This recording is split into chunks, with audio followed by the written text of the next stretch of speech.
Incredible! This is The Grove Podcast. Hello. Before we get on with the main pod, just wanted to say that there's going to be a pod within a pod in today's episode of the Grove Podcast. I sat down with a friend of mine, Andy Unusis, who's a Sunderland fan, and we had a chat about the game from a Sunderland perspective that's coming up this weekend. So it's in about an hour's time, and we sit down. It's about 30 minutes long, and then after that we back to myself and Jamie talking about Sunderland very briefly. So up to you how you want to approach this, but listen to me and Jamie talking about Prague, then there's me and Andy talking about the Sunderland game, and then we finish off very quickly, myself and Jamie talking about Sunderland again. So yeah, you can split it up as you like. So thank you for being here, and enjoy the show. Hello, my name is Tabs, and welcome to episode 135 of the Grove Podcast. Now, I hope you're doing very, very well, and well, I must admit I'm struggling to find something different to say for these intros, as it's another day, another Arsenal win, another clean sheet. But there you go, not a bad problem to have, and let's get on with things anyway. So joining me to look back at last night's game, which may be problematical, given the conversation we've just had, and given his 3-word review was did not see, is Jamie. Jamie, how are you, and what's your excuse? I thought that was a good Arsene Wenger reference as well. I really needed a fourth word to be able to put in the it, to be honest. Very good. Yeah, I'm not bad, thank you. Unfortunately, the time of kickoff caught me out, and I was around King's Cross having to meet some folks. But whilst I was there, weirdly, got to see the Champions League. That was nice, at least. The actual cup was there. Okay. Yeah, Bet365 were doing some event and giving away tickets and stuff. I was half tempted to queue, but it started pissing it down just before I had the opportunity to do so. But they did have the European Cup, and I went and had a little peek at it. So nice. Very nice. And you said you saw someone win tickets to the final. Yeah. Somebody won some tickets to the final. I think there was 6 tickets to the final going, and there was a bunch of pairs of tickets for other Champions League games. I don't know exactly how it works, but to be honest, it looked like it was worth queuing up for 5 minutes to do. But I just and how did the guy? I was caught in that general London inertia of just like, shit goes on all the time. Walk past. You know what I mean? I know what you mean. It's good fun. But and what did the guy have to do to win tickets for the final? Some kind of betting. I think basically because they had it was quite an expensive operation. Big old banners and all sorts of stuff. And from what I could make out, they were basically asking them a series of questions. I think it was 3 or 4 questions, and it was a bit like a higher or lower type thing. What's the Bruce's? Yeah, the Price is Right. No, the Price is Right. No. Yeah, I know. Play your cards right. Play your cards right. So it's a little bit like, I think effectively out of the 2 options, they pick which one was the higher percentage of chance. And I'm assuming, because it's Bet365, that this was based on their mechanisms for working out the odds of something, basically. So, for instance, one of the questions was, is it more likely that Erling Haaland scores a header tonight or tomorrow, or that Mohamed Kudus scores at any time? Oh, wow. Okay. I'll ask you now, what do you think had the higher probability out of those things? Haaland. It's got to be Haaland. So I got this one right, by the way, but Erling Haaland to score a header at any time, or Mohamed Kudus to score at any time? I'd say Erling Haaland still. Yeah. It's Kudus. Because it's really? Specifically a header. How many headed goals do you actually see Erling Haaland score? I don't know, but it's Kudus. So, and it's Tottenham. So, all right. Well, I would venture to say that probably Mohamed Kudus has scored more more goals in general than Erling Haaland scored headers. Anyway, so that was the sort of thing that was done. And there was a question that I think there was one about Arsenal and Slavia Prague at one point as well, but I can't remember what that was. Okay. Oh, fair enough. Good luck to that chap. So anyway, that's the sort of chat you'll be having today because I did watch the game. I was a bit distracted with work and my son calling me up about an overpayment issue with his Saturday job.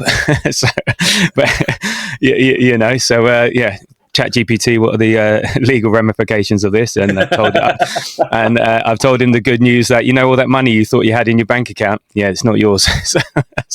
So if there are any employment lawyers that listen, please get in touch. Have you given him the stay stum? Don't say a bloody word about it and just carry on. No, I I gave him the output of my ChatGPT query. There we go.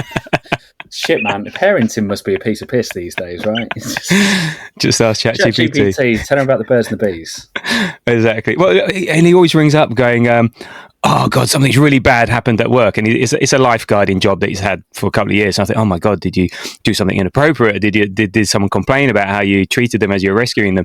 Oh, no, I've just been paid more money than I should have been. Oh, for God's sake. There you go. Anyway.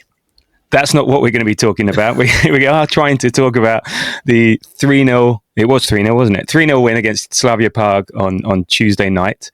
We'll have your listener, follower reviews. Tuesday late afternoon is the bloody problem. Early evening. Early evening, shall we say? It was night in Prague, right? Yes, I was actually thinking about this earlier on. It was a shower thought for me today where I was like, it's annoying as hell when we have these 5:45s and stuff. Like, where's that come from? Why can't we go back to the old days where we just had like Saturday 3:00, a little bit of Sunday action, and some proper 7:30, 7:45 Champions League kickoffs? You know, some proper night games. And then I'm thinking, shit, actually, in fairness, it's in Eastern Europe, isn't it? Yeah, exactly. I'm really being quite horrible here. Your London-centric view of the world. Yeah, come on. There we go. But anyway, so yes, the early evening kickoff, shall we say, against Slavia Prague, where we did win 3-0. I've just checked the score. And we'll have your follower, listener, 3-word reviews. And then we'll finish with a preview of Saturday's clash against Granit Xhaka's Sunderland, where I'll also be inserting a chat where I have with my Sunderland supporting friend Andy and getting his thoughts. I thought you were going to say ChatGPT. ChatGPT. Don't let him into the secret. Come on. Actually, give it. Yeah, I'm surprised you did. What do you think about Granit Xhaka at Sunderland? I said, well, his current performances for Arsenal, ChatGPT is actually quite bad for some of this stuff. So it's getting better, but it's not great. When I look up Arsenal sort of stuff and it still refers to Aubameyang, and then I thought, we got a problem here. But there we go. Anyway, if you want to hear more of this sort of stuff, or you want other people to hear more of this sort of chat, then please leave us a 5-star rating, a comment, follow, subscribe on your usual podcast apps, on the socials at the Grove ASC. It's really appreciated, and other people can enjoy Jamie and mine and dulcet tones. So anyway, let's see what we can do, and let's get on with things. So, from what you've seen and what you've heard, what was your highlight and lowlight of yesterday's game? So of the 5 or 6 highlights that I watched, I think my low light was probably the question mark over Benny White, over Benny White's penalty, because that's literally the worst thing I saw at the whole game. Yeah. And the highlight is just Mikel Merino is back again, isn't he? Just fits back in seamlessly. And to be honest, didn't even watch enough of the game to establish that he was definitely playing 9 within it. But he's back there. He scores 2 goals immediately, and he just looks like a centre forward in the 6 highlights that I saw. Okay. Let's kick this off, because I've got a few highlights, lowlights, and but also various topics. But you've mentioned Merino, and we can talk generically about him, and also talk about how he played last night. You're right. He scored 2 goals. They were like very good striker goals. And look, you put him in the box, header, and a chance to strike. He's as good a finisher as we've got in the club. He's better at that specifically than Gyökeres or Havertz, personally. I actually think he's better than either of them. And I think he might be one of the most deadliest penalty box strikers in the Premier League at times. Give him half a chance. Yeah, I mean, his movement is always what he needs a bit of help with, right? Well, but even then, his movement in the box is fine. And look, the goal he scored against Newcastle, that equaliser, that header, that is not bloody easy. That's a fantastic finish. It's so the final third, I think he's fine. You know, his one touch, his pass, and his sort of movement, I would say, in the final third. It's funny when they call him a defensive midfielder, that's where he's most probably at his worst, because they think he's more vulnerable there. And in the middle, he's not a on the ball progressor. Yeah, again, he's good at passing around corners, one touch, flick, move. You see him; he's always very good at a sort of back to goal, even though he's on the halfway line, but he'll do a one-time pass, release someone, but then he doesn't have the pace to carry on with it. And I think and in Europe it's different. I think maybe there's more room. I think he's definitely better in Europe, and you see it for playing for Spain, and he's really excelled for Arsenal in Europe. You put him in the Premier League, I think he needs runners around him. He needs someone like a Martinelli or a Madueke who's going to make the runs, who's going to stretch the defence, because that's not what he does. He did what Merino did. Merino things yesterday. He comes short, lays it off, but he's not going to run the channels, and that's the problem with him. And I would say less so in Europe, more so in the Premier League, and that's why it's going to be a bit of a challenge come against Sunderland, given the state of our squad. But we'll touch on that later. But yeah, I had the question here: is he a good striker? And I guess it depends on how you define striker. I think. Well, I mean, he's not a complete forward, right? In any way, shape, or form. He's very far away from being a complete forward. But do you know what he probably is? Actually, he's probably the striker that waited till he was about 28 or 29 to be picked up by a top flight club back in the day, which is not Ian Wright. Ian Wright was more than that, and also, too much is made of that because Palace were actually a bit higher at the time. But anyway, he's that sort of player. Do you know what I mean? The kind of thing that you last saw really in the 90s that you used to get a lot of in 70s and 80s or whatever. The fella who was a bit of a journeyman, scored a lot of goals in those leagues, came up and had a purple patch for a season or two. And there's whether it be someone bled into the noughties, a Marcus Stewart, for instance, but fellas that didn't necessarily have an all-round game, that used to get away with it a lot more in the Championship and in the more direct leagues, and would suit certain styles of play. And he's like that to me. Very good finisher. Physically, I in certain matchups, the physicality that he shows in that position, I just absolutely adore. He's very, very good in the air, and he just does all of those things that if you've got a good team around him that can provide him with lots of service, he would excel in probably, the odd Tony Pulis team as well. It's ironic. You can get the service if you can, but in order to do it, you have to carry a lot of aspects of his game, because other things aren't instinctual, or he doesn't have the athleticism. He has the physicality, but he doesn't have the athleticism. And that combination of things means that, he's a very good auxiliary. Of course, I don't, want him to be there permanently, and I don't see him as being a starting top-class centre-forward. But hell, he is a hell of a player to be able to stick there when you need, because when the game state suits him, he is very, very good. And I actually would say that sort of is the case from in midfield as well. I don't think he's not a man for all seasons in general. He is he has sort of quite a specific use case, and sometimes that's very different. It's the dual winner away at Liverpool and City and what have you as well. But I just love the geezer, and he seems quite he seems quite popular around the place. I think people appreciate nice happy guy. Yeah, nice happy guy. Yeah, look, I don't think he's ever going to get the recognition like your big name stars and all the rest of it, but I think we all appreciate his value to the squad. And look, we're right, without Gyökeres, without Havertz, he comes in, bangs in 2 goals. Fantastic. We don't want that permanent, but yeah, he comes in and I think he does more than a job. And, Arteta said on using him as a striker, my view as always, he had a really good timing, a capacity to finish in the box, especially one touch. And then talking to him and making sure that he plays close to the box and he identifies the opportunities, the timing, the way he needs to attack the space in relation to how they defend the box, which today was a bit different as well, the way they set up. And then obviously his quality, his willingness to learn and practice every day. So look, is the sort of player Arteta loves, puts the effort in, but's got high skill levels and will sacrifice himself for the team type stuff, which is testament to who we are at the moment. So pretty good highlight, that one. For me, I'll quickly do my lowlights and then we'll get the highlights to sort of do some discussion. So, on that point about the Ben White penalty, I mean, the referee had a bit of a bizarre performance. There were some good bits and he seemed to, okay, no, that was actually spot on. And there were some weird moments where Nordgaard got fouled twice and then gave Nordgaard a yellow card, which didn't make sense. And he looked like he could have got manipulated by the big guys from Slavia Prague, in terms of influenced by them. But no, it was an odd game. It was very yellow card happy, which comes onto one of my highlights. But bit odd performance. And then the commentary. There was a moment you wouldn't have seen this, but people watching live, the commentary had an echo. And then they stopped having the commentary and it was just the crowd noise and everyone was going, and everyone on the side, this is great. this is great. So then TNT Sport did the worst thing they could do. No, they went to the studio and they had the people from the studio talking over the game as it was playing.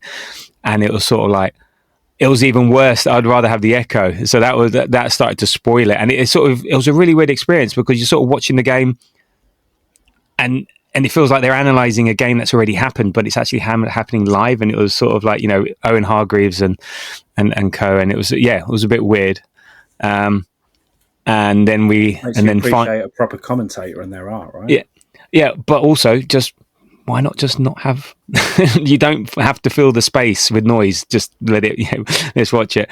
And then the jokey sort of low light was they had a shot at target in the 92nd minute or something like that. So that's only I think our second shot on target in the last 5 games that we've given away, and everyone was sort of like, and this is the thing, like with the penalty. I guess you weren't there real time. I think everyone was more animated about the penalty than any of our goals. And I'm talking about the penalty that we gave away because we're so, I'd say, how caught up are you in this not giving away a shot on target, not giving away a goal at the moment, because everyone vested. How vested you in that? Because I said, I'm sure looking at the socials, there was more commentary about that than there was about any of the 3 goals. I mean, it's a little bit of fun, but I'm not saying that I'm particularly invested or like keeping up with every bit of it, to be honest. I mean, nice to keep another clean sheet, but Christ on a bite, are people getting het up about this? I think it's joking, but it's sort of like, again, knowing it's like shot watch. I think someone was calling it like, oh, is there going to be a shot? Oh no, we've let a shot on target. It becomes like a sort of a bit of a joke. And like Owen Hargreaves says, is like, he said, we're literally on shot watch. There's a force field around the Arsenal goal. And that sort of brings me to one of my highlights is that, again, another clean sheet. That's 12 hours and 56 minutes without conceding. That's 8 in a row, the longest run since 1903. It's just nuts. It doesn't matter who we put out there. We're still not conceding. The mentality around conceding is still the same. There was one challenge towards the end. Gabriel sort of like, we're winning 3-0 and blocks a player on the penalty spot. I just think it's just insane. It's the sort of like, I try not to get too carried away with it. But, and I think, as I said on the last pod, how do you sort of, the teams are half beaten before they turn up and play us, because how are you going to score against us? Yeah, 100%. But that's long been a part of great teams, hasn't it? That fear factor and that intimidation before you even step out on the pitch, the reputation, getting teams to play the badge is a good thing. Yeah. And sort of, a few stats out of that. David Raya is the fastest goalkeeper to reach 50 clean sheets in Arsenal's history in 110 starts. Taking the record away, and I don't think even you would know this one, Jimmy Ashcroft, who had held it since 1903. Yeah, exactly. And Raya is also the first Arsenal keeper to keep a clean sheet in 7 consecutive starts across all competitions since David Seaman, April to August 2002. So I mean, there is no debate for me at the moment. He's the absolute Don Mondelanouche and one of the best. We've had some incredible. Well, is he? Because he's not being tested. This is the thing. We don't know how good he is. I think I said on the other day he could work from home because he's not. When was the last time he's actually had to use his hands? Admittedly, this season, but part of that is also just the calm. It's so. Yeah. Do not underestimate how hard it is to play goalkeeper when you're actually not seeing much of the ball. It's something you hear from a lot of them. It's a really, really difficult thing. The concentration levels, the ability to be able to constantly be on your feet for that amount of time and or on your toes, I should say. And then the way that he sweeps up as a part of our defence, David Raya is incredible as well. He's got that athleticism and the bottle to commit and see it through. And you only have to look at how the position was being played by the previous incumbent, by Aaron Ramsdale, when. Admittedly, the defence has improved further since then. It is, but it's not like a meteoric change. The fundaments were all there. And on the other hand, every 3 games, there was something that Rammers was either at fault or was could have been a bit better. Yeah. And you just never feel that. For me, there wasn't the calmness. I never, ever feel that with David Raya. Yeah. There's an assurance there. There's a calmness there, and he doesn't seem. Yeah, he's unflappable as they say. So, I think my primary highlight, though, and I think this was a concern before the game, was actually Rice not getting a yellow card, because had he picked one up, he would have missed the buying game. And given how the referee was dishing them out, he gave us 4 yellows and gave them 3 yellows, even though they had twice the amount of fouls as us. But then I sort of looked into it, and there's a reason why he didn't pick up a yellow. And so I looked into his defensive stats. Tackles, 0. Blocks, 0. Interceptions, 0. Recoveries, 0. Aerial duels, 0 out of 0. Was fouled, 0. Fouls committed, 0. He did not want to lay a finger on anyone who was holding the ball for Slavia Prague. That's how you avoid getting a yellow. It's like, fantastic. Well done, Declan. And he still played fantastically yesterday. But yeah, I was really surprised about that. I was like, brilliant stats, and well done, Declan. That's how you avoid it. And then here's another highlight for you that I think you would have appreciated, because I know how you like your the academy players. So we had Dowman coming on, first ever 15-year-old, youngest ever player to play in the Champions League at 15 years and 308 days, and then Haramun Anous also came on as well. So that's I think that's again incredible for Arteta used to get slated for not caring about youth and not developing youth. Well, here we go. So I'm sure you were chuffed to see those two get minutes. Absolutely. Dowman is obviously great fun to watch. I enjoyed watching him in the other midweek, whatever that was recently, that I've completely forgotten. Brighton, that was it. And Haramun Anous as well. You had a good game then. So yeah, it's lovely to see. You want to see these guys get a bit of a run out, don't you? I used to love it was the 6th game in the Champions League, right? Yeah. And again, I was thinking about this earlier as well. The fact that it's a bit funny actually. I'm sort of I really didn't mind missing last night, to be honest, because it felt a bit perfunctory. And that's sort of interesting, because I was kind of thinking about taking a match for granted, and the fact that, it's a hell of a thing to say about this team that I'm taking a match for granted, really, because a few years back, I wasn't even taking Europa League games for granted. We were sitting there waiting for Pepe to whack in a last-minute goal via free kick against, a team of Greek waiters. Yeah. It was very dismissive, wasn't it? But that's a reference to the Tuesday Club if anyone listens to it. But anyway, we get the point. So and now we've got to this point where a visit to Slavia Prague feels quite perfunctory. And actually, it never really even felt that way for very long under Wenger in the years and years and years in the Champions League. Really only when I think back to 98, 99 and 99, 00, and taking on in the group stages the likes of Dynamo Kiev, for instance, they were big games. They felt like they were, it was a real match, and it didn't fit. It didn't feel like a given that we were going to qualify year after year. It was only really once we hit about 2001, 2002. It was that classic age for about 3-4 years where we just absolutely did it at canter, and then we did keep qualifying. We did every year. It was legendary. We kept getting past the group stage. We kept going nowhere after that for a fair old while after the final visit.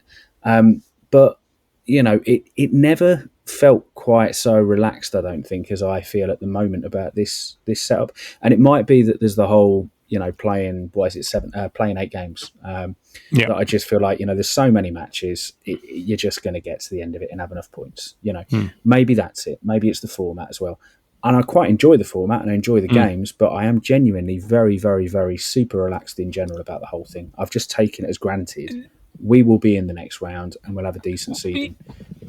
Well, yeah. I mean, finishing top 8. Well, this thing, it's all about finishing top 8. And I think what was important about this game is, yes, you're right. It could be easy to take it for granted, but we still had to win it, because what you don't want to do is wait. We go to Inter on the 20th of January, 20th of January, and we don't want that to be a meaningful game, because January is always busy season. You've got the FA Cup. We might be in a semi-final of the Carabao Cup, and you want to avoid those two extra games to get you into the sort of round of 16 or anything like that. So So I still think it's important, but I think you're right, and that certainly was reflected in the team that he put out there in terms of there was no Zubamendi because his suspension, no Gyökeres because of injury, but also he.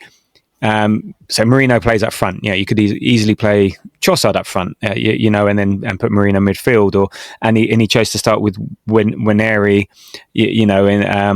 and Hincapié instead of say MLS or Calafiore, and then Eze was benched. So, but we still had a strong squad, strong team around them, and then obviously Norgard was playing, but that was seen to be the natural selection. So. Yeah, I think it was still think it wasn't a gimme. It wasn't like going to Brighton and you change the whole team. Because I don't. Is it a cliche? There's no easy away games in Europe. I think maybe they become easier, but always the first 20 minutes, a bit like yesterday, the partisan crowd, the opposition are up for it. There's a big team in town. We're going to try and, they're a big physical team. They're full of runners. We're going to try and outmuscle you and try and, intimidate you, which is very hard to do against us. So I don't think it's always straightforward. You've got the travel, the pitches, or maybe a bit lumpier, or pitch is all good, but then, so I don't think there is an easy game to start with. I think you make it easy, and we did make it easy. So I think you still need to respect the competition. But with that lineup, were there any surprises? Was there anything about it that that's fine, about it? And I'll sort of lead you to a question here. Was it one? I think it was a bit of a surprise Ben White didn't start over Timber, given the amount of minutes Timber's playing and stuff like that. And two, no Kepa. Another injury, and then we're sort of back to having some juniors on the pitch, and by juniors I mean Sago Junior and Haramun Anous and Dowman. But yeah, what were your thoughts on that team, that lineup? Pretty much, I think you've mainly summed up the main thing, which was Ben White. I was quite surprised at that. That was sort of that was probably the major one. Would you read into that? Do you read anything into that? No, I don't particularly. I don't think. I mean, yeah, I don't for a second think that there's a lack of trust in Ben White. I thought Ben White as well. I mean, in terms of his last opportunity to start a game, I thought he played well in the Brighton game where I last saw him for 90 minutes. Right, I thought he was pretty decent in that game. Pretty calm, and actually, it was him and Eze looked like the two players who were very clearly the two senior regulars in the team, and sort of, everybody else looks just a tiny, step below effectively. So I would be surprised if there's any lack of faith based on any of his performances this season otherwise as well, because I think he's looked perfectly fine at any given time. And I just don't think that Mikel Arteta would lose complete trust in him. I would imagine that it's just, again, his current commitments, how he's feeling fitness-wise, where they think he's at. Maybe that is just the reason for why he didn't play the whole game, and perhaps we just know less. Did Arteta really talk about it that you saw? Is there anything in the post-game or anything no, they touched on it? He's never one for talking about individuals. You said people who deserve their spot, people need minute. So nothing was said. So yeah, it's just an interesting thing because you think this is a game that you think White would start, especially because we know how good Timber is and how valuable he is to the team. So yeah, it was just sort of, it just stood out a bit. Where is he in terms of his fitness? Is that a concern that he can't? Did 90 minutes the other week and he can't. Where is he on his fitness? Have his injuries impacted him? That he maybe can't be trusted to these games. Be trusted to finish games, but maybe not trusted to start. So it'll be interesting to see what happens with him. When the games really stack up over Christmas. We've got the Chelsea, Bayern, Tottenham period after the international break. I mean, and he will be rested compared to Timber. So it'll be interesting to see where he fits into that. And it just feels like the gap between the two is getting bigger and bigger. It was really close. It was really close, and now just the performances Timber's putting in and the uncertainty about Ben White is sort of, I don't know. It's just concerning, not yet, but let's see how this pans out. And not in a similar vein, just because of his age. Do you have any concerns for MLS game time? because he's now become an occasional starter and sub, and now with Hincapié playing, and Hincapié was fine. He was a very up and down left back. Few good challenges and did what you'd expect Hincapié to do for a first game. So maybe this is one chance to start in your preferred position. But with that, MLS did come on. Again, concerns, or is it just, look, he's 19, he'll get his moments, he'll get his time eventually? I think a little bit of frustration in so much as I want to see more of MLS. I think that that's almost there's a bit of a playing favourites thing there. Where I want to see more MLS in the team because I really like him and I like what he does, and I think he's a fantastic footballer. Over Calafiori, though? Well, that's the problem, isn't it? Calafiori's been absolutely stonks. He's been brilliant. So it is interesting. I mean, to be honest, I'm as I've kind of expressed, I think on these before, I was really hoping that maybe it was a sign that we were going to. And I've never been big on the MLS as a midfielder. MLS is what the use of the squad is, and he played plenty of left back before he played senior team, as I've stated a bunch of times. But I think certainly I would like to see him perhaps where Norgard got the start, but then Norgard wants some starts to justify the fact that he came to the Arsenal instead of playing for Brentford every week, right? It's hard. There's a lot of quality players, but I mean, I maybe would have loved to have seen a little bit of faith in him play in place of Declan Rice, even see what he can do in that position. But these are all very competitive games. Arteta wants to keep a certain standard going, and there is some kind of continuity that you want from the first teamers in there because they do play at a certain. When people are playing week in, week out, there's a pace that they bring to the team, right? There's a half a second of sharpness that they have that some of the other guys don't quite. So perhaps maybe he just felt that was the amount of change that he could accommodate. And MLS ultimately wasn't somebody that he could fit in with that because he was very desperate to get Hincapié in. And I can understand why they'd want to get Hincapié in. Take a look at him, make sure that he's the right geezer. But yeah, it's disappointing, I think. That's the word I'm really reaching for. I find it disappointing that MLS isn't playing. I don't necessarily find it concerning yet because he is 19. Yeah. At the end of the day, this is not usual. It's not usual for people to complain about the lack of playing time for a 19-year-old in the kind of phase of development he is. It's just because he's looked so good last season. He accelerated so quickly and he made his senior debut for England and all that.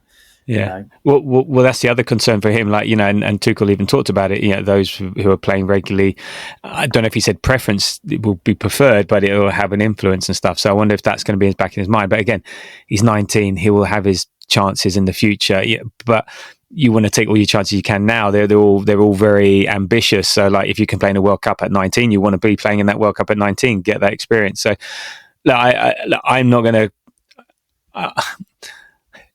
Whether is it that thing about I want him to play because he's a favourite? Whatever suits the team, whatever suits the match, whatever suits the moment. That's my preference, and Arteta knows that better than me, and he knows who to play at any time, given fitness, given what he wants out of the squad, given age profiles, given whatever the development and stuff. So it's sort of it's a good problem, and I think we'll see plenty of him. And as you said, he's 19, a bit like Waneri. 18, Dowman 15, they will get their moments and I think they'll be better for it because again, another thing is, all these younger players that have started early, their careers are ending earlier because they've been playing for such a young age for a long time. It may not feel like now, but this is sort of also elongating their career because again, if they're not getting stressed out at such a young age, their bodies that maybe not fully developed, as then it might help out in the future. So it may not seem now, but it might help out in the future, which is it's a hard sell for an 18-year-old who's impatient. But I think he's got good people around him, and I'm sure they'll direct him in the right way. So yeah, and we've got him under contract, right? So ultimately, at the end of the day, the player is ours. And I mean, it wouldn't surprise me, maybe the entertainer loan for him at some point. But it's hard because part of the strength of this Arsenal team at the moment is the depth. And so therefore, it's difficult to loan out a player that's shown that he's got value to the first team. And, Absolutely. It's the same for Wanyeri as well, right? And, we're one injury away from both of them playing every game. So, exactly. It is a difficult situation for them, but ultimately they are also learning from the best. They are being reared in a culture of winning, and they are at a club that at the moment is playing the best football of anybody in. Best football will be debated by some people in terms of what that means, but in terms of we're winning the most. In terms of performance, they are playing for the highest performing club probably in Europe right now. So why would they not be excited to be part of that, even if they have their own personal frustrations over the amount of football they're playing? But it is actually quite normal for 18 and 19-year-olds to not play a great deal of football. No, this is not revelatory. This is quite normal stuff, and you have to be patient with them. Yeah, I think just last year just changed that viewpoint because we saw it more than we should have. I say more than we should have done. Last season, everybody was fucking injured, weren't they? Yeah, exactly. Everybody was. We were playing with a massively depleted squad, and it's a different situation for them. Yeah, we've reverted to the norm basically, and that's it. So it's no problem. So look, as for the game itself, we did dominate, 57% possession to 43, 1.81 XG to 0.47, so another under 0.5 XG against. We had 14 shots to their 9, 8 on target, which is, we've matched the highest we've had this season against Burnley and Atletico Madrid. We had 3 big chances, and we scored those 3 big chances.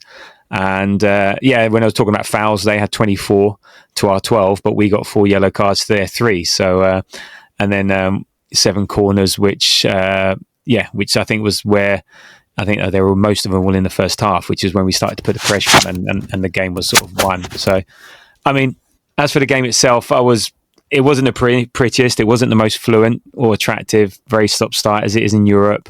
Lots of fouls, offsides. But I think we were making the point before we talked about the players is that we keep finding a way to win and getting a clean sheet despite 7 injuries, 6 to forwards. We're missing Zubimendi. And as I said, going away to Slavia Prague isn't the easiest. They haven't lost at home since December 24. So I don't take it for granted.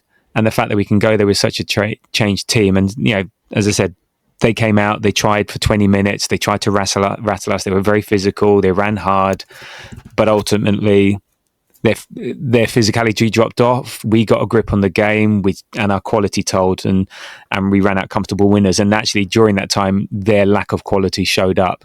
There was like misplaced passes, just their technical ability on the ball. So I'm not going to get excited about the game.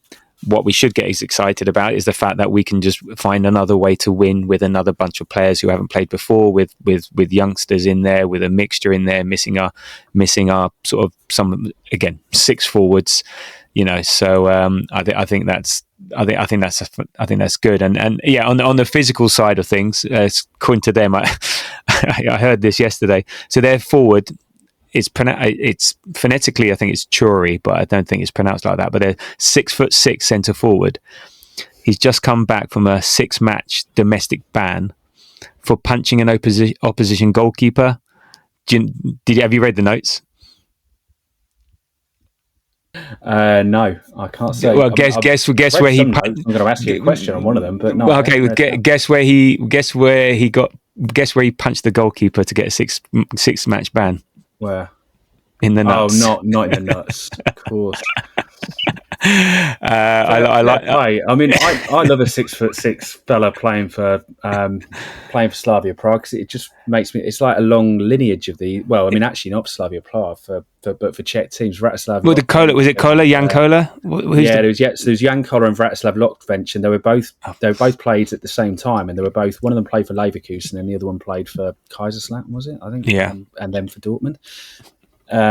Or maybe Bayern, I can't remember which one. But either way, they both played in Germany. They're both bloody huge. And even though I will admit this 6'7" fella didn't really show up a great deal in the highlights to me, I'm curious about him, and I kind of just want to go and watch and see if he's a bit like a throwback to a bygone era.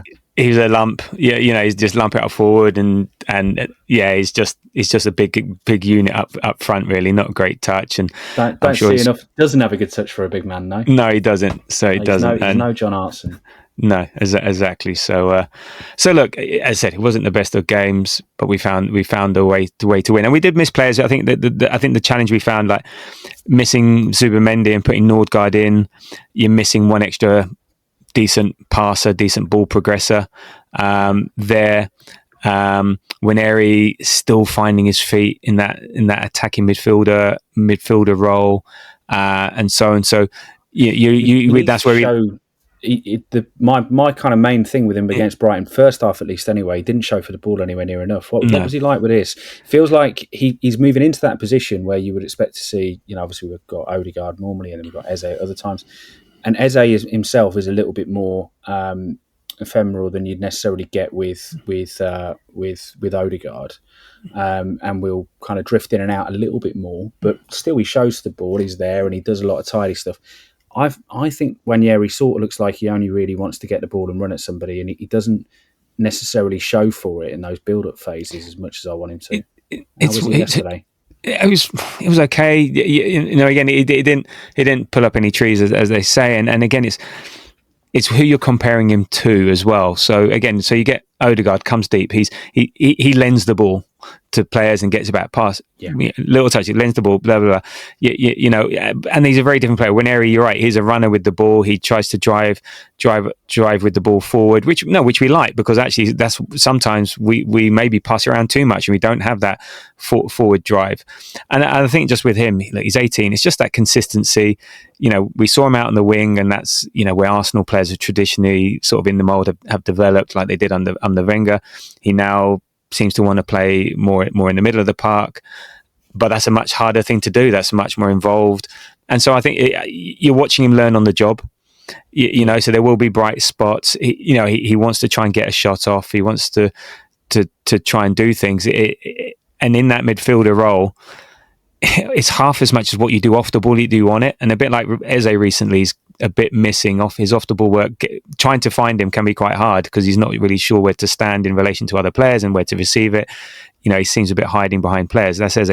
So again, it's what he does off the ball, and I don't mean in a defensive point of view, because I think he's doing that more. He's understanding that role. It's where to receive it, give and go, how to move with your fellow midfielders, how to be part of that midfielder rather than, when you're on the wing, you can be a bit of a solo artist.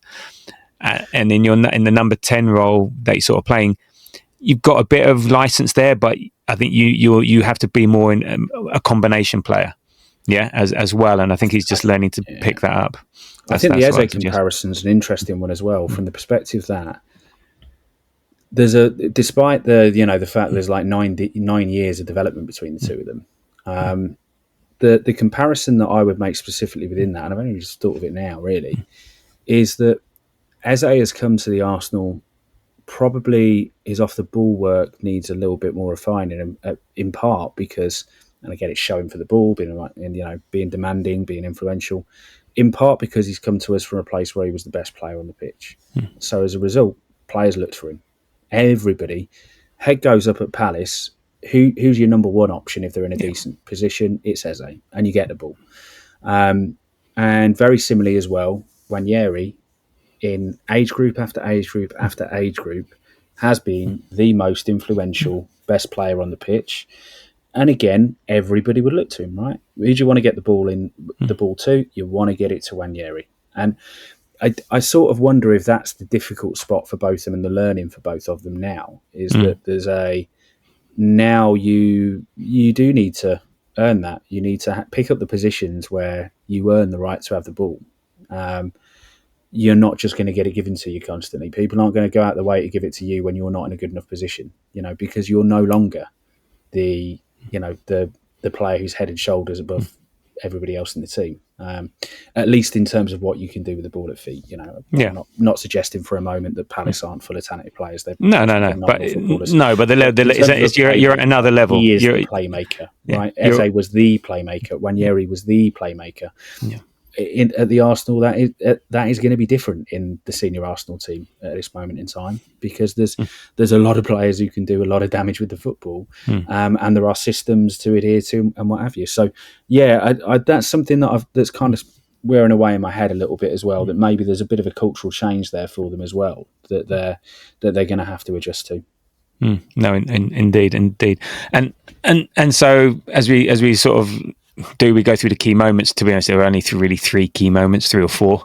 We've talked about the Ben White non penalty, which was definitely not a penalty, and well done VAR and the ref for sorting that out. But yeah, so we get our own penalty. It comes from a Saka corner. Gabriel flicked the header on, and sort of defender goes up, but he sort of has his hand up there as well.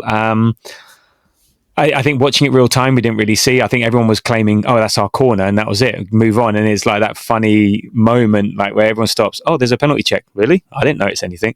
Did you think it was? I mean, obviously you saw it in the replay. Did you think it's a penalty, or is it a very EU?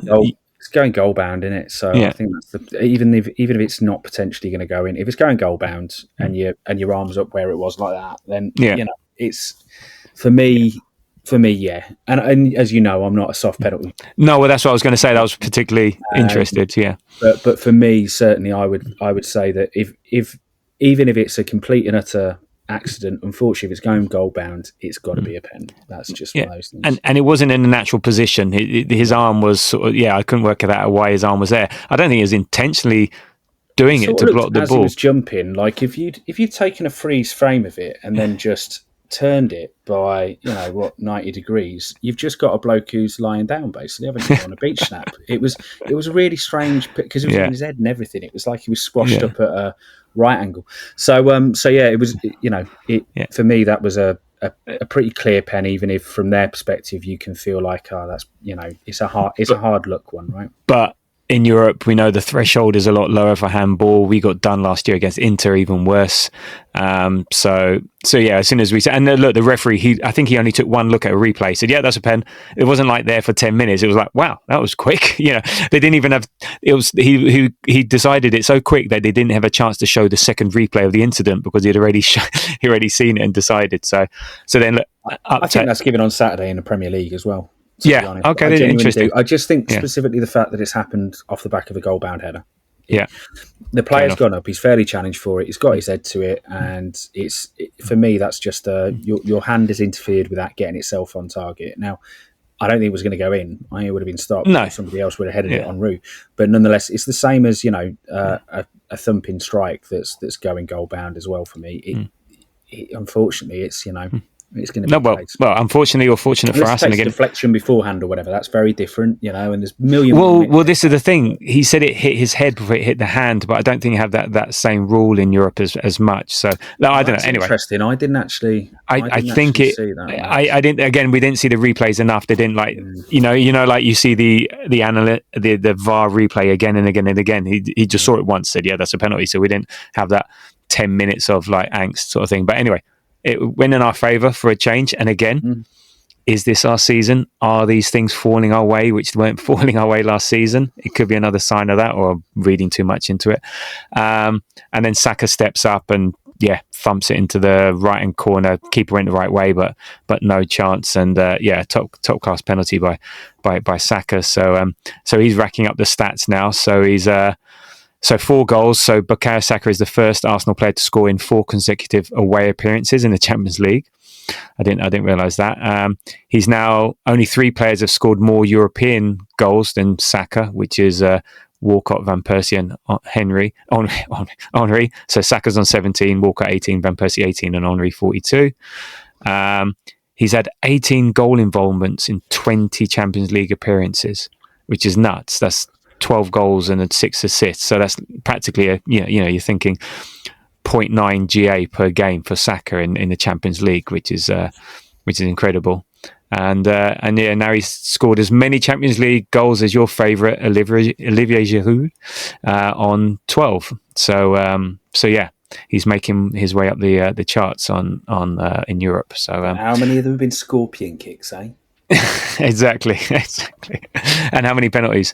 Okay, then on to the second half, which was the Merino show. It was like 2 goals by Merino. So I think the first one, he made that finish look a lot easier than it was. It was a nice move.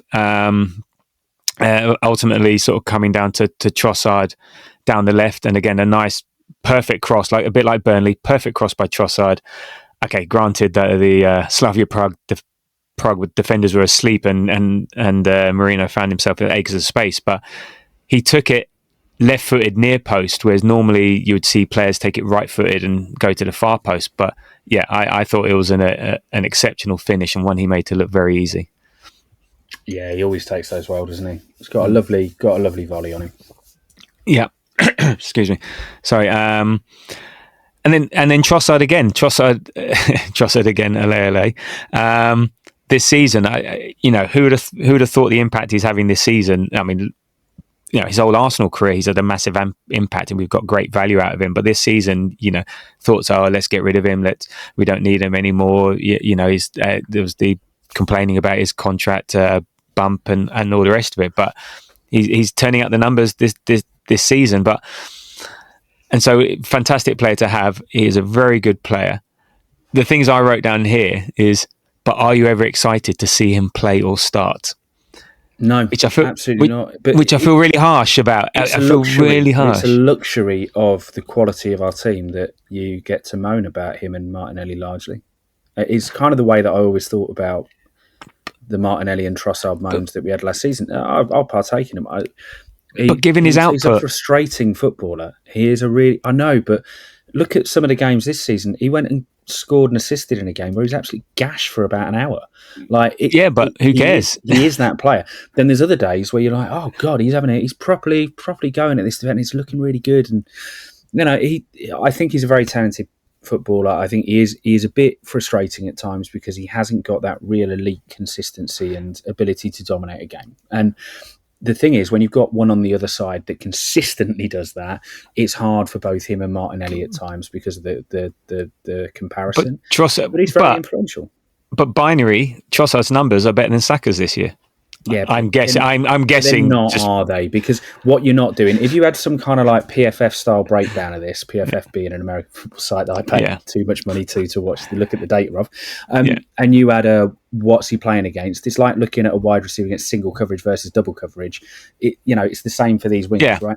Trossard is never in double bloody coverage. Nobody's going, we need to lock down Leo Trossard if because maybe they should in the team. Well, maybe they should, but he enjoys a lot of freedom as a result of that, right? I'm not slagging it. Leo is a very good footballer. He's genuinely, he's been since he joined a joy to watch at times. But I'm just saying, I think the reason for that is literally it's the luxury of having world class or at least elite as they want to call it now, whatever you want to say. The quality of player in most positions is so great, and the consistency and influence is so there. That we end up moaning about the players in the position of striker and left wing because they don't have somebody that is quite of that, dominance and ability to. You don't know what you're going to get in each game sometimes with those lads, and that's what it is. Yeah, my answer to that was also I don't get excited when I see him playing, and I find it really tough given his output, given what he's offered, given what he cost.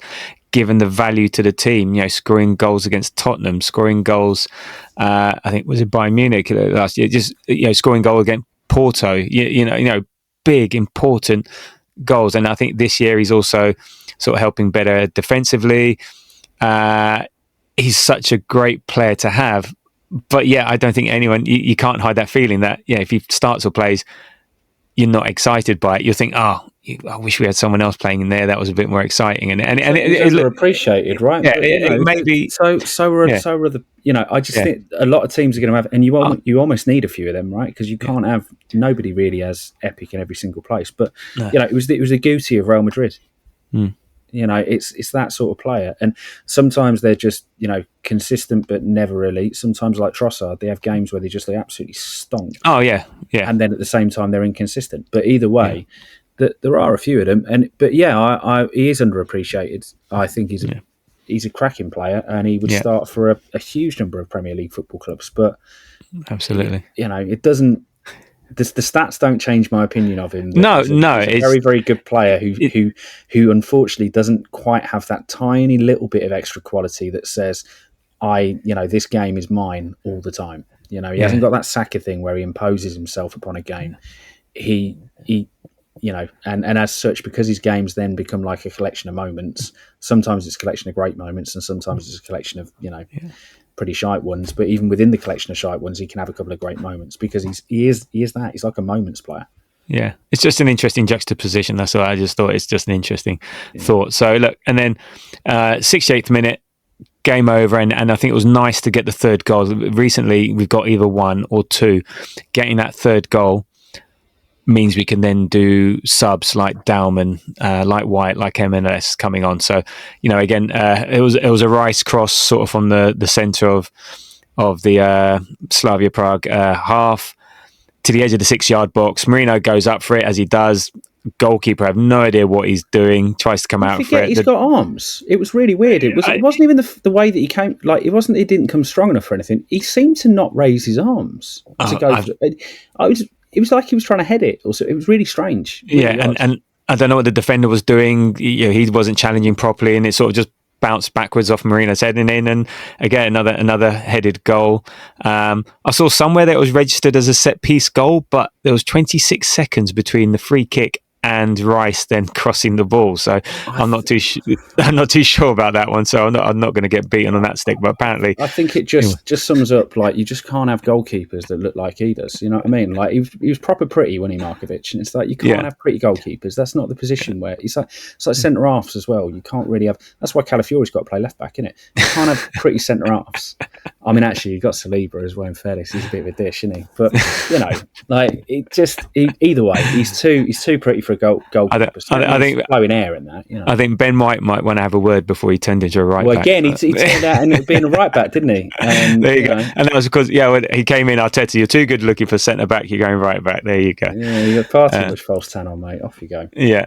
Anyway, so look, 3-0. I mean, the game was over at 1-0, 2-0. So, but I think then that meant that we had the opportunity to bring on Dowman, to bring on Haramun Anous to take off Timber, Hincapié, Trossard.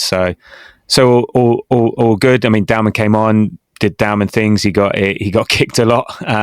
Tried to take on players. But yeah, not much. Yeah, it was just winding down the game, saving yourself, and all the rest of it. So that's game over. 4 wins in 4 in Europe. 11 goals scored, none conceded, and yeah, superb. And I think before we sort of get on to the 3-word reviews on Sunderland, I think also a shout out, I think, to Rice, just in general. So look, we saw how he avoided the yellow card. So that shows a level of maturity, but also who he's turned into. So we signed him, and people were expecting, he's going to be our number 6. He's going to be the one shielding the defence and there. But he's really turned into something different, and his output and contribution sort of going forward is incredible. And he was like our main ball progressor from midfield, the main, say, attacking threat from the centre of the park on the ball, and just his ability on the ball. So I say we brought him in as number 6, but actually and we didn't think he was going to be a creator as such, but he's created more goals from set pieces than any other player in the top 5 in European leagues. Now, I'm not sure about the parameters of that, but irrespective, it just shows the value and how much he's worked on that area of the game. Because I think we all remember, I think it was Crystal Palace last year before 5-0, after an international break. Declan Rice has taken the corner. Wonder why? And we haven't looked back since. So I don't know if someone saw something in that time ages ago or in training, but he's there. And another stat is like, Declan Rice now has as many Premier League and Champions League assists since joining Arsenal as Martin Odegaard on 22. He's also 3 behind Bukayo Saka. Now, he's had more minutes than Odegaard, but still, just who he's turned out to be compared to who we thought we were getting is incredible. And he's, again, you're talking about players of the seasons all the time, and we're now full of these players that could potentially be, and he's having his moment at the moment. Saw against Burnley yesterday. Again, I think it was the sort of, okay, Merino gets the plaudits for the goals, but I think we don't get that performance without Declan Rice. So yeah, and I know you're a big fan of Decky Rice. So yeah, what are your thoughts? Yeah, I mean, I absolutely love, in the notes that you've got here, the James Benge tweet. Yeah, I absolutely adore the kind of talking about his goals and assists in the or the Premier League and UCL assists being close to those of Odegaard and Saka, admittedly on a lot more minutes. But yeah, he has developed into a fantastic footballer. And to be fair, we were told this. David Moyes went on for ages. Whenever he was asked about Declan Rice, always said he's going to be an 8. He's going to be an 8. He just needs to improve. I keep telling him he needs to make himself more available in the final third, and he needs to take on more. He needs to be braver. And I suppose as well, we also know Mikel Arteta and David Moyes are very pally, and would have been talking about that, no doubt. But it's he has made that development, and I think a lot of that probably is mentality for him, because the ability, the clean striking, the powerful running, all that was always there and always evident at West Ham. He just didn't necessarily have the bravery and quite often the opportunity. It's very different coming to a club where you're dominating the ball so much, right? And he's fair play to him. He's stepped up, and for me, he's a huge part of this team, and he's such a leader. It's kind of amazing that he very rarely ever wears the armband in it. When you got Saka there, tends to wear it in the absence of Odegaard, or it goes to the back or whatever.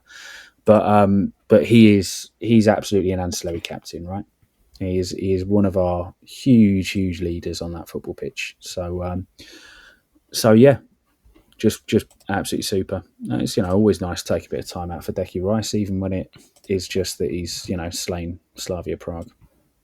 Yeah, I mean, yeah, I think again, booking as you celebrate him. No, again, like the greatest achievement of all time. That is absolutely nuts how he did that. But yeah, I think that's one of my favorite match day stats of all time. So look, we were temporarily top of 2 leagues for a while, until Bayern Munich went to France and went to Paris and dispatched with PSG. And Liverpool scored a set-piece goal to win a Champions League game, and apparently that one counted. Back to the Bayern game, Diaz got sent off, which means he doesn't play against us. So we played Bayern Munich in the next round, and actually that's going to be. Look, we'll do a proper preview of that, but that's going to be an interesting one, because I think it's going to be tasty, but also potentially inconsequential. And given Spurs and Chelsea either side, it'll be interesting to see how we approach that. But I think the two best teams in Europe facing off each other, that's going to be interesting. And I said Liverpool won. But again, from a set piece, and Tottenham are back apparently after beating 33rd placed Copenhagen. So let's see what happens in the future rounds. But looking good, looking good for our Champions League top 8 qualification. So there we go. Right, on to your 3-word reviews, and I'm just gonna pick some of these up. I'm just trying to find them on the socials. Can I update mine? Go on then. What's your 3-word review now? Sauce and bits. Sauce and bits. Are we talking about football? Okay, no problem. Okay, sauce and bits. That's good. There we go. And I'll allow your prediction. So you did predict it correctly, even though you did come in 4 minutes overtime. I'll let your 3-0 prediction stand. So on X, we had David Seeger, Gunnar Dave 66 said business as usual. We had Claire on Blue Sky, Claire saying clean sheet monsters. We are indeed. And then I'm just trying to find the ones on Threads. We had Tima Kinter saying super dependable Merino. And then Devoted Pavement. What a great name. Just getting started. Bio Dunyai said we did it. Sam 13 draws, job done again. This one's akin with you. Leg Puppy said I was out. So there you go. That's that one is similar to yours. And then if we come to the Grove, fellow Grovers, we had Matt Stacey, obviously quite good. Duncan, shot on target. Yeah, see, there's the angst about letting us get a shot on target. Sasha, a big fan of MM9. And I think I'm going to nick this one for the show title. Merino, Czechmates, Prague. I like that one. So, and Czech being CZECH, if you didn't need that spelling out. And for me, my one was a tongue-in-cheek, I love VAR. So there we go. Cool. All right. So now we're going to move on to Sunderland away at the weekend, and got a short segment coming up with Andy Ioannousis, who's a friend of mine, running partner and a Sunderland fan. and we had a bit of a discussion on Sunderland's performances this year, what he thinks of Arsenal, and how he thinks the game's going to go. So hopefully you enjoy that, and then after that we'll get back to Jamie and myself and our little preview of Sunderland away Saturday 5:30. So enjoy. Welcome to the Grove Podcast. Andy, you knew this, who, despite being a Sunderland fan, is a massive fan of the Grove Podcast. Not sure why, but he is a long-time listener and sufferer. Andy, how are you? Are you ready for the big showdown in Athens this weekend? Hey, Tabs. Yeah, I'm good, thank you. Very good. Thank you for having me on. I am ready for Athens in all ways. Yes, 100%. Yeah, so for those that don't know, myself and Andy are sort of runners, and we're going to do the Athens Marathon this weekend. But the big showdown is that we'll be watching Arsenal Sunderland together. We haven't quite worked out where. Either might look up Arsenal Hellas. I'm not sure if there's a Sunderland Hellas in Athens. Otherwise, it's going to be a dodgy fire stick in a hotel room. So we'll see. But and then after that, we'll be partaking in a bit of a run on Sunday, and there we go. So bit of a fun week ahead planned, but we're not here to talk about that. We're here to talk about Sunderland, and so far this season, so far so good. I think amazingly good. They're sitting fourth in the league, having played 10, won 5, drawn 3, lost 2. Scored 12, let in 8, so a +4 goal difference. They're only behind Liverpool on goals scored, I believe, because we're tied with them on 18. Unbeaten at home. Some decent results. The biggest one obviously is Chelsea away. But also, they've lost to Burnley. But in essence, pretty good. So, Andy, what's the vibe around Sunderland this season? Are the fans dreaming of Europe, or just enjoying the ride, or what are your objectives for the season? I think that'd be quite nice. I really enjoyed listening to you say that. All of those stats. You didn't need to mention Burnley, but thanks. Bring you back down to earth. Yeah, quite. I think just the general vibe, I think, is everybody's enjoying the ride.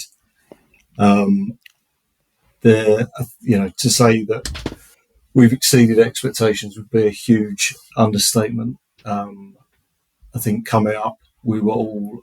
I certainly was, I guess we haven't been in the Prem for 8 years, very worried about the step up from where we were to where we were going. And yeah, I think it's gone way, way better than anyone could have expected to date. I think in terms of objectives, it probably depends if you're glass half full or not. I am a Sunderland pessimist through and through, been burnt so many times, still have, even though we've obviously had a great start, still have an element of Premier League imposter syndrome. So I am certainly not getting carried away and am counting points rather than positioning the table. And I think until we're mathematically safe, I will be looking at how far away we are from the relegation zone. So that's my vibe. There's a lot of people who are much more upbeat than me, but I'm just a bit handbrakes on. Is it all about the 40 points or whatever it is these days? It might even be 35 or whatever. I'm sure you've been doing you've been studying the relegation stats over the last few years to work out, right, what's the bare minimum we need to survive. Yeah, it's not 40 anymore, but no. I think let's just go for the round number of 40. If we can get there, the sooner we get there, the better. For me, that's what it's all about. But then, there's a lot of people who are much more optimistic than I am. I think our owner was chairman was on the Monday Night Football, Louis Dreyfus, and he was, I think, implying we were aiming for a top half finish and we're going to spend some more money in January. So, I mean, that's all great and it's great, but I'm just let's carry on. Well, what he said is we are preparing for all scenarios, but hopefully we will be going into the January window with a top 10 finish in mind, and we will prepare and execute the transfer window to give us the best chance. Don't say I'm not prepared for these things. There we go. I know you're prepared. You've done a lot more homework than I am. I mean, that's incredible. Hearing him say that is just like, okay. So, we're in a great spot. Good spot. And would you be looking at someone like Brentford, who I'm very familiar with in terms of how they've managed their journey in inverted commas into the Premiership, and in the Premiership, sort of buying sensibly, buying young, maybe doing some really good scouting. I think that, we talk about transfers, and this is like, what has changed from being promoted in the championships via the playoffs, a last minute goal against Sheffield United, and say, sliding doors, look at them now, bottom of the championship, and you're fourth in the Prem. Us and our WhatsApp group, like, we were just every week, it was, Sunderland have signed another player, Sunderland signed, trying to, and then Arsenal signed someone, then Sunderland signed. I mean, between the two of us, I think we signed a whole brand new squad, let alone team. So yeah, I mean, what's the sort of the model, and the sort of who can you aspire to sort of look at and say, like, if we follow what they've done, buy young, scout well, consolidate, do you think there's a chance of Sunderland doing that? Well, I mean, so since the ownership group's been in, which is 4 or 5 years, that they changed the model of the club, or they I guess, implemented a philosophy and a model, and that model was basically buy young, develop and sell. So when they bought the club, we were in League One. We started. We went, the transfer policy changed entirely. We went from signing, players that had played in League One and were kind of League One plodders or lower championship plodders. Journeyman type. Yeah, like, it's maybe not the right example, but Will Grigg, he was the person we went and signed when we needed a striker. Then when the new ownership came in, not new now, but when the ownership came in, they brought in a director of football, who's known as sporting director, and basically just changed the structure of the club, brought in a head coach. So it was all about the sporting director, the scouting, etc., etc. And anyway, to get to it, started picking up players, young players from Europe or from Premier League academies, kids who were good but weren't going to make it into Spurs' first team, as an example. Sorry that I use them, but I was thinking like Dennis Serkin, who we picked up from Spurs' academy, came and played for us in League One. He plays for us in the Premier League. Or someone like a Dingra from Brighton. I mean, that seems to be like, he used to be an exciting prospect, and but I guess so. Before we made the move into the Prem, our approach was we're picking up young kids who've got a lot of promise, who haven't quite made it, or people who need a second chance, like Jack Clark, who bounced around, still young. Patrick Roberts bounced around loads, so gave them a home, invested in them, played them loads, and then it feels like as well, when the time's right for us and for them, we let them go. So Jack Clark, we let him go. Bellingham, everyone knew was going to go in the summer. Didn't stand in his way, let him go, got a load of money for him, and then I guess that sparked the new approach to signing. So in the summer, I guess what we were all expecting, or certainly a lot of people were expecting, based on what we've done the last 3 or 4 years, was that we wouldn't spend stacks of money. We would bring some experience in to support the team that we got promoted with. But then in the summer, it just went mental, didn't it? Absolutely mad. So signed, I think 15 players, 160 million or something. It was just bonkers. Like you say, felt like every week, like, who was that? What? It's just a new player, someone you haven't heard of, was signing from a team who are in the Champions League, but like whoever, Bruges and whoever else, are not like top end teams, obviously, but just mad. Yeah. Do you feel sorry though for those that took you to the Premiership? Because if you're buying 15 new players, that is almost a new team, new squad, and look, needs must, the club's got to do. But do you feel a bit sorry for the ones that got you there, or is there an element of that? A bit. It would be nice to see, the team carry on a bit versus we're a whole new team compared to last year. Or can you relate to this team compared to last year? Well, I think to answer you the first part, definitely. When we went up, that team that got us promoted, there's actually one of the great things about the club at the moment is that there is like a kind of, I want to say a bond, is maybe not the right word, but the club are as close to the fans as they have been for years and years. Yeah. And the team, the way that we went up last season, just, the spirit of the team and the kind of connection with the fans, a lot of us, we were expecting a lot of those players to be playing in the Premier League. And there is definitely a bit of, what's the right word? Sympathy is maybe not the right word, but certainly we were expecting Dan Neil, who was our captain last year, to be playing in the Premier League. Patterson, the keeper, a local lad, we expected him to play in the Premier League.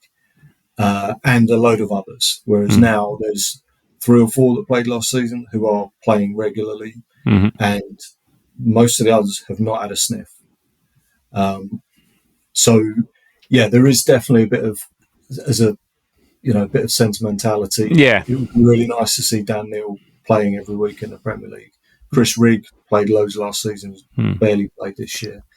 So on the one hand, definitely a bit sad that they're not there, but then actually go back to the stats you reeled off at the start, and see how justifying. much we've changed and how, definitely justified, and how kind of how well we're doing and how good the players that we brought are, kind of makes you think, you know what, if we hadn't have done this, I suspect we'd be having a very different conversation.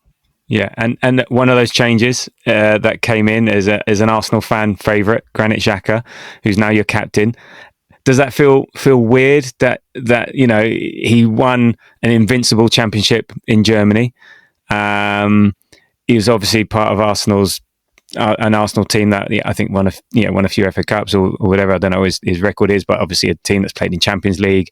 He's captained Switzerland in World Cups and stuff like that. And yeah, how was that? Were you happy about that signing? How was that received? It seems to have turned out well, but you'd never know. Or were you thinking, everyone's, I don't know, I think everyone's seen that video where he wasn't actually sure about anything about Sunderland and he answered it very just sort of generic answer. I don't know if you've seen the video of him answering about it, but there's a funny one that, he was just answering very blandly because he looked like he had no clue. But anyway, how's he be received, in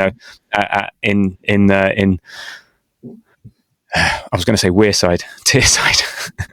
Wearside. Oh, Wearside. Sorry. Right, first time. So there was a lot of excitement, I think, and hype when he joined. Certainly, out of all of the summer signings, by a long stretch, okay, the most hype and the most excitement. Mainly because a lot of those players that we bought, no one, very few of them actually anyone had really ever heard of. So there was a lot of hype, and I think my feeling at the time was, what's the catch? Is he knackered? Why has he left Germany? So, why has he left that team? Why is he? He seemed to want to join Sunderland. Ten Hag. Well, there's the answer. Ten Hag. That's your answer. Thank you. That was it. So I, at the time, was a bit sceptical, and to be honest, I wasn't as excited as some. And I think in hindsight, it was probably underhyped. Wow! What's he brought to the team other than his pace? Well, yeah, he's the box nature. He's brought a lot of pointing. Yeah, he's very good at that. A lot of talking.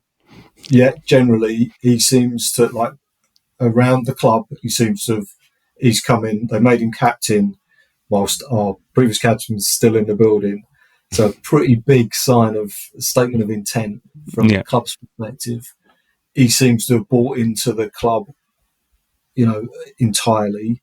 He may not have known much about it, but... Well, he does now. I think our under-21s played Anderlecht last week, and he was there. Brilliant. And he's watching, and he's, from what I gather, on hand for the under-21s, for the coaching staff, the under-21s coaching staff, just passing on his experience and generally being a good club man. So I think there's that side of it. I think there's been nothing formal, but there's a feeling that he's approaching the end of his career. Whether he's come in and there's a thinking about transition to coaching, but he is our leader on the pitch. He is our leader from a playing perspective. And I guess what he's brought on the pitch is experience. We brought a load of new players. None of them, very few have played in the Premier League. He obviously has. So that experience, he does seem to have an awful lot of time. He's a good player. So all of that stuff, plus he's still he stands out amongst the team. Just he's like quite a calm player on the ball, sort of I guess dictating play. What position does he play? I mean, what is his role at? What is the position he plays? Well, we started playing we started the season playing 4-3-3. Yeah, and he was positioned in there centrally, and he had two guys with him, Siddiqui and Diarra, who have got legs and wheels, and they just run. And he was sitting as a bit of a pivot, as a six, and just playing. We've now switched, when we played Chelsea, we switched to 5 at the back, 5-4-1, basically. Mm-hmm. So he's playing as one of two. Okay. And in the Chelsea game, he was actually pressing quite high. Wow. And he made a couple of runs from deep into the box as well. So he's now, and at the weekend, on Monday night, he's playing as an orthodox old-fashioned centre midfielder, one of two. Okay. He's still in there with someone who's got loads of pace, loads of energy. Well, you need that, and also was that his first goal of the season, the one he scored against Everton? If we're giving it to him, then yes, it was. Is it not being given to him? No, I think it is because it was on target going towards goal. It's just if you deflect it over the goalkeeper, that's not an own goal. I don't think so. So that was his goal of the season, first goal of the season as well. So, interesting what he's brought it down because unfortunately, all I can remember of him this year at Sunderland is him chasing back and not against Burnley for the second goal. So that's like, is that what he's bringing to the? Is that how he is? Because he unfortunately doesn't. He's never been blessed with pace. Going forward has been. He certainly hasn't developed pace. That doesn't happen, does it? As we well know. So he's not got that. And what about his tackling and his discipline? Because again, there was at Arsenal it was always if Granit Xhaka did that. There'd be a red card or a yellow card. He always seemed to be on the receiving end. Or get the harshest possible punishment for anything. How's that? How's he faring from that perspective? I think he's certainly had. I think he's had a couple of bookings, maybe 3. You probably know. But I think now. Well, if you watch the game on Monday night, he was. He's not shy to put a tackle in, but he's very he was the peacemaker in all of any kind of sparks in the game. Yeah. He was in calming people down, whether they were Sunderland or Everton. Whenever there was Grealish got smashed by Hume, he's there picking Grealish up, putting his arm around, playing the nice guy. Yeah. So I don't know whether there's been an intentional switch in his behaviour to try and avoid just petty yellows, but I mean, you can see there's a few in our team. You can see there's the spark is there, and I'm sure it will come. I did watch the game on Monday, doing my homework, and initially I thought, wow, those are a couple of red card challenges. When you see them on replay, okay, not so bad, but there was a lot of robust challenges go firm and fair with a very small f. I would suggest, and again, I think it's around Granit Xhaka. A lot of it was narrative around Arsenal and who we were, and he was just a consequence. He was like the lightning rod for that and stuff like that. So I think what he's doing now has always been his nature. Okay, maybe there was a couple of times where maybe he was a bit hot-headed. But nothing worse than other people, and it's just when someone gets a reputation, deserved or not, then that goes with them, and it's just just an unfortunate thing. So and just talking of narratives, and I do like hearing fans' perspectives of Arsenal. So I just wanted to before we get onto the game itself, I just wanted to get your Sunderland's fans' perspective of Arsenal, there's a lot of narratives around us at the moment, like we're set piece FC, we're ruining the game, we're too defensive. Now, a lot of that is online trolling or certain media outlets and certain media people trying to provoke. But what is a Sunderland's fan perception of this? And I know you're not one for the socials, so you're not sort of tainted by that. But what's the sort of discourse amongst the Sunderland fans or you yourself in terms of the perception of Arsenal, at the moment? And Lego head, as you call him. I don't. I'm not on socials. I can't really tell you what the discourse is around Arsenal from Sunderland fans. Yeah. And I, for my sins, I watch every Sunderland game. I don't watch every Premier League game. So no. My perception of Arsenal is they're very good. They're very strong. They're very good at what they do. They're a really good team. And I know everyone knows about set pieces, but why wouldn't you? It just feels you have bent my ear about this quite a lot, and I know how much you love it, but how much it boils your piss, as you say. No, well, we're boiling other people's piss, but yes, it does. It does wind me up a little bit, but I'm trying. A lot. But I think everyone knows they're a very, very strong team. Okay, no, fair enough. So look, as to the game itself, so again, 5:30 kickoff Saturday evening on TV. What are your expectations from the game? Do you see it as a free hit or a statement opportunity or just another game in the Premiership? How do you see Sunderland approaching this? I think out of those, it is definitely in the free hit category. You'll be comfortably the toughest game we've had so far this season. Obviously, given your position and the fact you haven't conceded a goal ever. Is that right? Ever. I think it's now 8 games without conceding a goal. 12 hours and X amount of minutes. So something like that. Since your close friends in the northeast scored against us. Oh God. I think definitely free hit category. It'll be our toughest game, and the first time we've had we've played at United and at Chelsea, so I know they're not at the same level as you at the moment, but big games away from home. You're the first kind of big team to come to the stadium at like 5:30 kickoff. Everyone will have been in the pub all afternoon, so I expect the atmosphere will be good as long as the team are putting on some form of a good show, whatever that might be. I think definitely a free hit. Okay.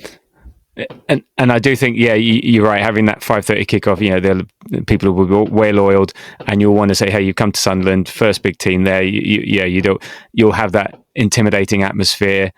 You'll have your tifos out, and you'll want to sort of, and this is like in terms of.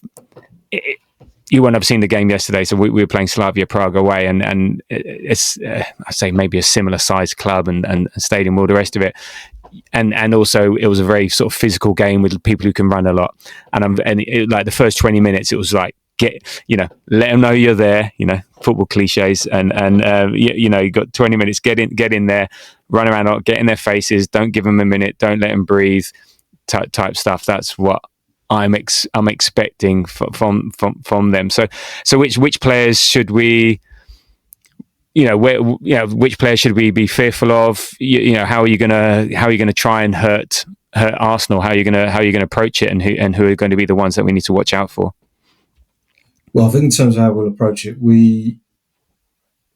since Reggie LeBroux's been there, he doesn't mind a low block even at home. Didn't mind that in the Championship. even at home at times. So I don't think you'll see us being particularly expansive. If you saw us against Everton, which you did, our first 25 minutes was the opposite of what Slavia Prague might have done. We just opened the door and let them do what they wanted. So I would hope that we'll start a little better than that. I think if we don't, it'll be over. So I think most likely we're going to set up the same way, 5-4-1, which kind of morphs broadly into a 4-3-3 if we attack. Most likely an unchanged team, I think, but you wouldn't be surprised. He has it in his locker to change things up when unexpected. So we'll see. And I think we'll try and. I think on the whole we'll be sitting in low block, 2 banks of 4, or maybe 1 of 5 and 1 of 4. 5 foot, it would be a 5 and a 5 basically. Yeah, and the other one just in front of that, and look to play on the break and play off. These like set pieces seem to be a thing at the moment, don't they? So I think we'll have a go at that as well. Okay. Who should you be worried about? Well, if apart from Granit Xhaka getting the narrative goal, he's going to be. It's going to be Granit Xhaka who's going to break our record by scoring against us. I think it'll be a Xhaka cross and a big Dan Ballard header. Okay, the Arsenal connection. If Arsenal are anything like Sunderland, then that's the way it goes. Your old players come back to haunt you. So I think, it's got to be those two. Now, I think who would you be worried about? Isidore. He seems to be your main man up front. Isidore, I expect will start up front. He's lively. He's got 4 goals this season. Yeah, and he can create a little bit out of nothing. He's quick and he's direct and he will shoot. So you never know. But I think the player that gives us probably the most spark going forwards is Enzo Lefebvre, who kind of plays off the left. He's really good, quick, good dribbler, good passer, good set pieces. So he's a really good player, and I think he's the one that gives us the most. So I think there's obviously threats all over the place, but that plus our long throw machine, Mukiele, who's on his way to being a cult hero at Sunderland because he's just a bundle of... there's it. Nordi Mukiele, who's the poor man's Noni Madueke. just because the name sounds familiar. Okay. Yes. But okay. And what about playing Arsenal? So in terms of what is it that you potentially fear about Arsenal? What worries you about Arsenal? But also, do you feel like you're playing us at a good time due to our injury crisis? And obviously when you compare the squads, there isn't a comparison, and we've got 2 good players in every position, but still we've got Gyökeres out, Havertz out, Odegaard out, Madueke out, Martinelli out, Jesus out. So we're going to be playing our most probably Merino, so up front, who did bag a brace yesterday. Noted. Yeah, okay, but it's in Europe. It was Slavia Prague, and he does well in Europe for Spain. In the Premier League, it's a bit different. So we're sort of lacking a bit of pace down the wings. But obviously, we still have Saka, we still got Eze, we still got Gabriel, and Trossard and the like. So do you think do you still think even though it is a good time to play us, and do you think there's a chance because we may not be at full strength? No, I don't really buy that, to be honest. I know that's quite a long list of players that you're missing, but good players as well. Obviously, but all of your players are good. But I think there's also there's a longer list of players that you could have reeled off that are available and who are all very good. And granted, you are a little light up in terms of centre forwards. You've got 2 and they might both be injured. Yeah, they are injured. Merino will do a job. He's shown he's capable of doing a job. So, I don't really buy that. I think, sure, you've got injuries. I'm not sure I'd call it a crisis. I'm not sure you can claim to have an injury crisis and not have conceded a goal ever, and 110 and spin, etc., etc. So I don't think you'll find many people claiming this is a good time to play you. Okay. And who do you fear then? Of the players that are fit. So So our lineup is likely to be Raya. Then you've got Timber, Saliba, Gabriel, Calafiori. Then it'll be Zubimendi, Rice, Eza, and then Saka, Merino, and Trossard. So where do you see our strength taking advantage of your weaknesses? Well, I think actually the one that I thought I didn't actually realise that he was injured is Martinelli. I thought that he would have been a worry for us because he's quick and direct, and maybe on the side that he plays, there's a little, even though, it feels like we're maybe a little more vulnerable defensively down that side. But so he's not available. I think for me, where I would worry, obviously set pieces. I mean, we've got a few big, competitive, strong defenders or players. So it's not necessarily a weakness of ours, but obviously it is a strength of yours. So that's a concern. But then I don't think there are any. You've got a lot of good players. I love Saka, Eza, Rice, great players. I don't think there are any of those players in particular that we'd be like shivering about. It's the collective, really. I think where I would worry a little bit is in the kind of just those little gaps, eights, where your 8s and 10s might be picking up the ball in the very small gap between our lines. Yeah, that's where I would be worried. I don't think you'll be running in behind us very much. No, not if you're playing with a low block. No. Yeah. So I think it's probably a bit of a collective amount of quality that we will be worrying about. That it's everywhere. Okay. So we're going to come to your prediction. Before I get there, so we're 10 games unbeaten, not conceded in the last 8. We've only had 2 or 3 shots on target in the last 4 or 5 games. Sunderland haven't beaten us since 2010. I think it was about 2010, 2012 maybe. So what's your prediction? Well, I think everything points towards a home win, and probably a pretty comfortable one, really. I think I'm expecting lots of goals. No, I think when I knew you were going to ask me for my prediction, I wrote down 4-0 to Sunderland, mainly because I can't bring myself to say that we're going to lose. But no, I think if we come out of the game with anything other than a defeat, it will be a huge result for us.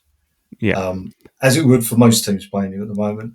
Certainly for us, I think if we were to find a way to sneak a draw, that would be incredible. But I don't see it, unfortunately. So my prediction would be yes. There you go. No, I get it. No one's predicted. I don't think a draw is out of the realms of possibility.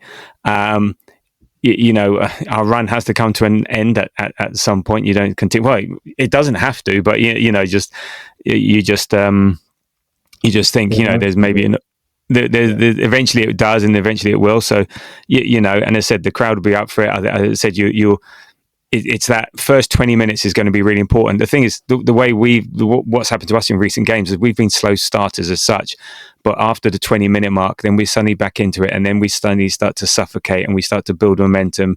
We get a set-piece goal. We just keep hold of the ball. We dominate, get another goal.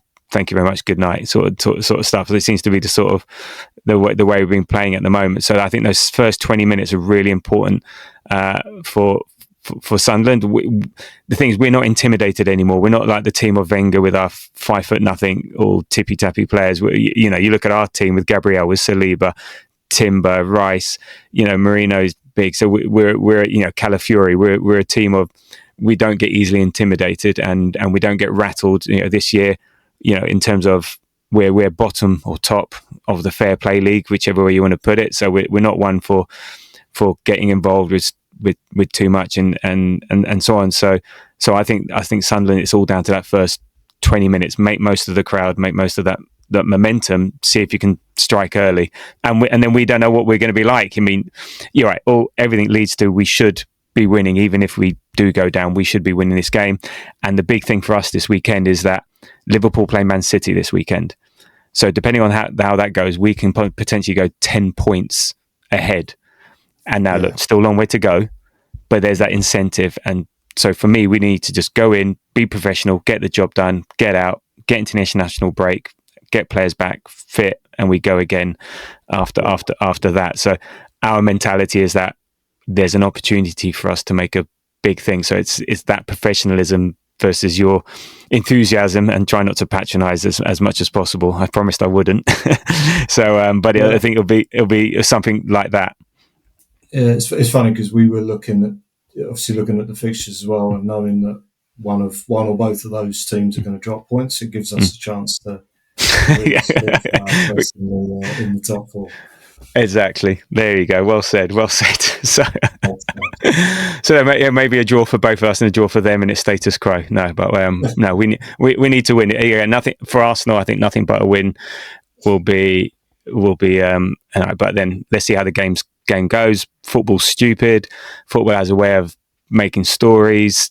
Luckily, we've avoided those stories this season, and we are the story. And we've gone to grounds where teams have been unbeaten, where the crowd's really partisan, and we've managed to nullify that. So yeah, I think, as I said, we just need to go in and be professional, and just a forgettable 1-0, 2-0 win. But Sunderland will have their own ideas. So there we go. May the best team win, or Sunderland. Well, you hope not. You hope the best team doesn't win.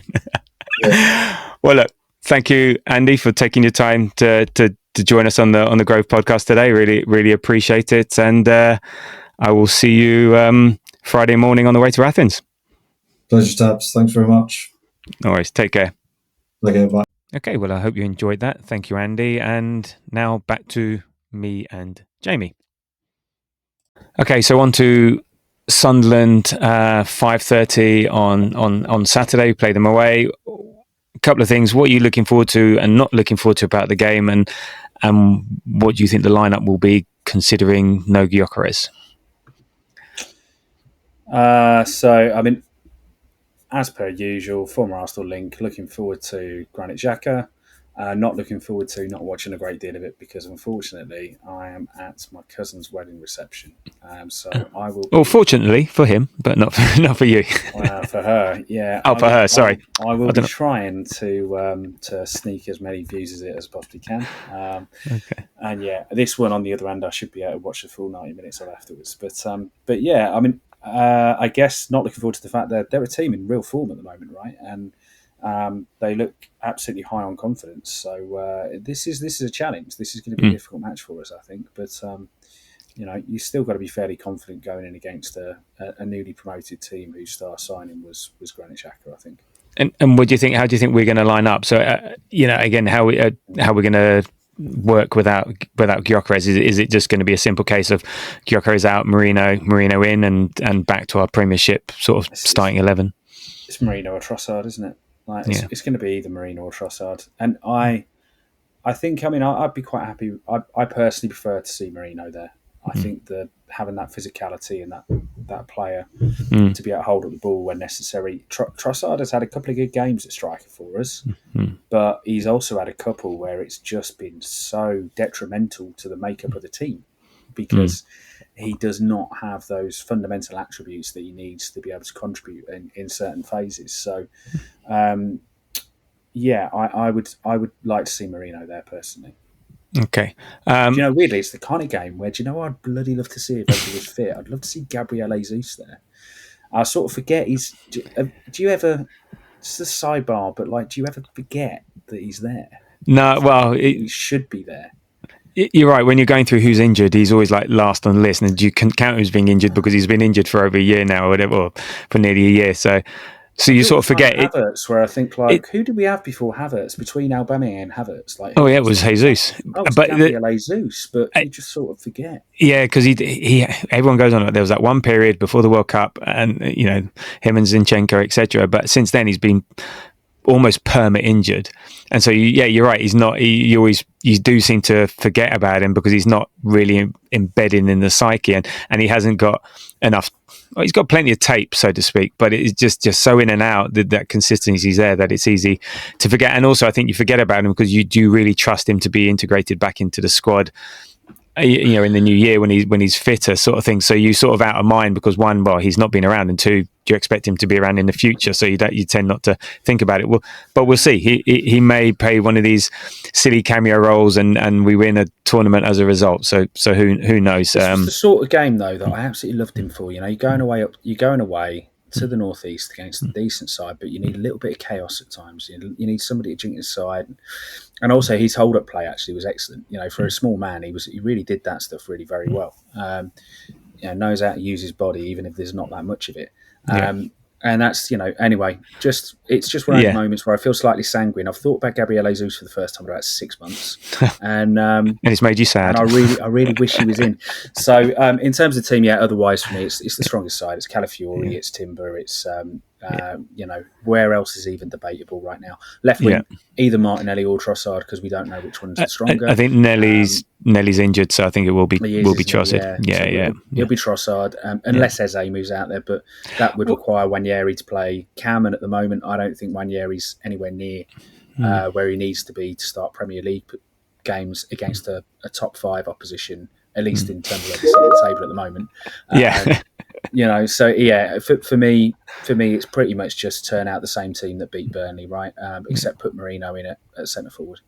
Okay, yeah. I mean, look, I'm looking forward to another professional performance. Just get the job done. No dramas, no fuss. Go away, get the job done. And actually, I think Slavia Prague was good preparation. I think Sunderland are physical. They're runners.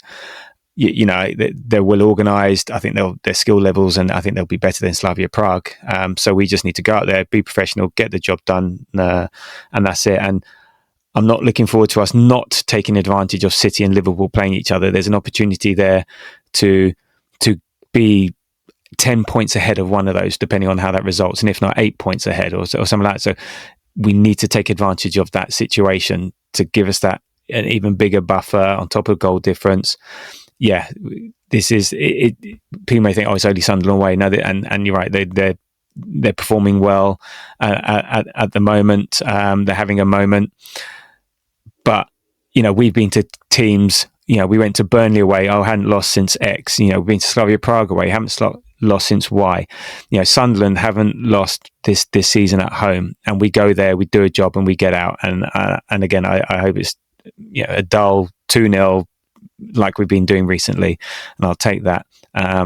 Just somehow, I don't know. I think everyone's got a feeling about this, but maybe that's just because we haven't had one of those games yet, and so our luck has got to change at some point. We have to concede at some point. And so there's always that anxiety there. But maybe again, if we're just professional, and then we get the job done and take advantage of the situation. So, what is your prediction for the game? I'm going to go with a functional 2-0. 2-0, yeah.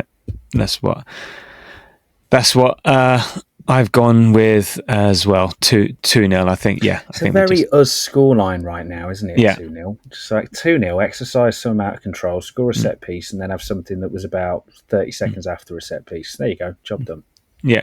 I wrote down actually the way we're playing at the moment is just there's a bit of a template. I think it said slowish start, find our feet, score via set piece, suffocate the opposition, dominate, score again, clean sheet, job done, go home. And that seems to be it's just how many goals we score in between is the difference type thing. But that's us, and let's just do that and repeat it again. We go into the international break, then we get players back hopefully after that, ready for Tottenham, and then we'll have some harder games compared to the recent sort of games that we had, and I think if we go into that 10 points clear, that's a great buffer to have. So let's see. Big weekend as well, right? Because it's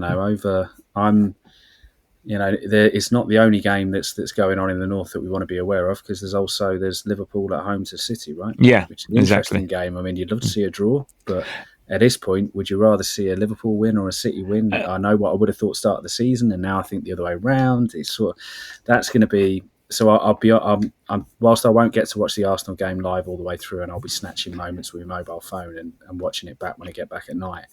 The Sunday game I will be absolutely glued to my screen for. Yeah. It's sort of like a real hate watch, but all results are fine. So,